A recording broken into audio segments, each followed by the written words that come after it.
Blessed and happy Monday to all of you, my dear friends, my dear brothers and sisters, my dear good people of God, faithful followers of the Daily Gospel Reflection with Father Jack.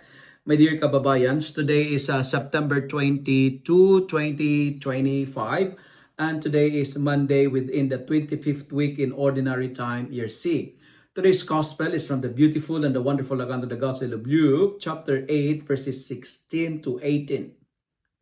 In this passage, Jesus teaches that no lights a lamp only to hide it. It is meant to illuminate. And spiritually speaking, this is a call to live the faith we profess openly and actively. The light represents God's truth, the love of God, and represents God's grace that has been entrusted to us not for selfish keeping, but for sharing with the world.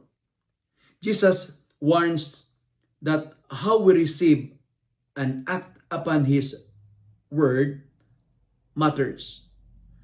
Those who listen carefully and apply God's word will gain insight, while those who ignore or hide it will lose even what they have. In other words, spiritual gifts and knowledge are not meant to remain private.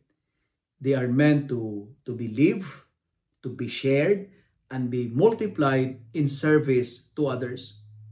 Today's gospel challenges us to reflect on our own lives.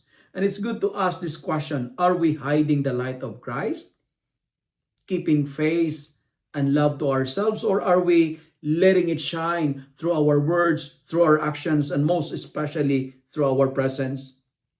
True discipleship means courageously, boldly bringing God's light into every corner of our lives, to our family, to our work, to our community, and beyond, so that others may see and glorify our Father in heaven.